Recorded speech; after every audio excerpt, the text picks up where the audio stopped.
Hi, my name is Karina and I'm here to discuss some more general information about the procedure so you can feel overall more comfortable about it. So I'll go ahead and get started. The goal of this surgery is to remove all cancerous cells by using the Mohs surgery technique.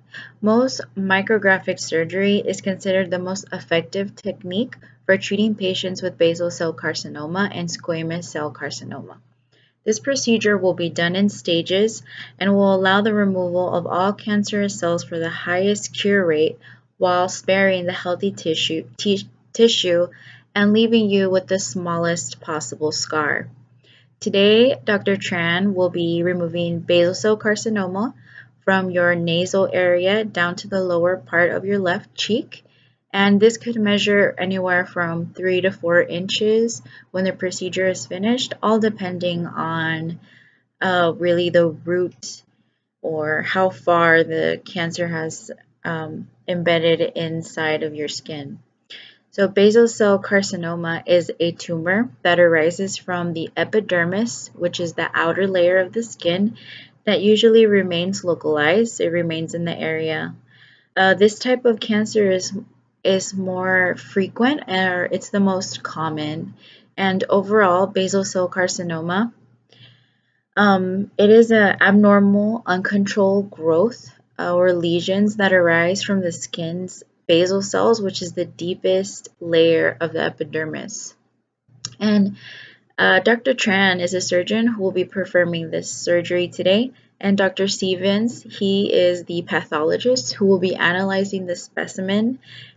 In the lab, Dr. Tran will be the surgeon who will also close the wound and reconstruct it. So the doctor will come in and get started right away. First, she will examine the area where you had a biopsy and start with injecting some local anesthesia to the area, and it'll numb it completely. You will remain awake the entire time. Using a scalpel, the surgeon will remove a thin layer of visible cancerous tissue, and the lab will analyze and will follow up to determine the next step. So the tissue collected will be cut into sections by the surgeon. They are then color coded with dyes and a surgical map will be created. In the lab, a technician will freeze and divide the tissue, then cut into very thin layers.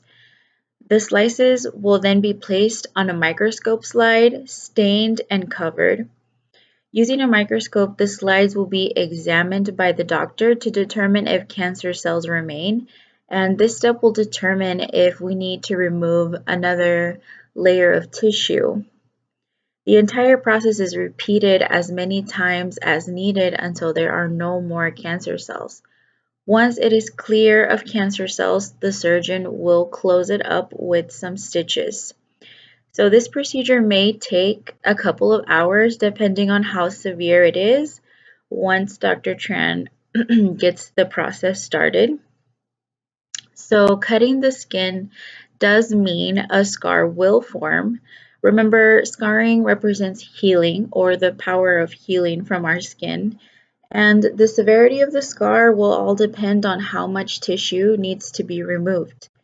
The scar can be larger than expected because there are extensions of cancer that are not visible to the skin.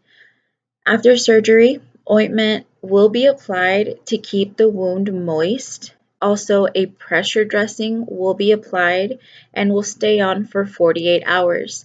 This pressure will help to immobilize the wound and facilitate the healing process. And also this pressure helps prevent any oozing that might occur on the wound after surgery. Go ahead and limit activity. Do not stretch the wound side. Keep the wound moist with ointment because dry wounds do tend to scar more. After 48 hours, remove the dressing, wash it with basic soap and water. Keep it covered with ointment and a bandage each day until you return to see the doctor, which will be in about a week. Protect your scar from the sun New scars tend to darken and discolor when exposed to UV light. Keep covered from sun until about 6 months to a year. And I think we're ready to schedule your appointment now. Um, you need to be back in the office in about a week. So, how does October 16th sound to you? Okay, great.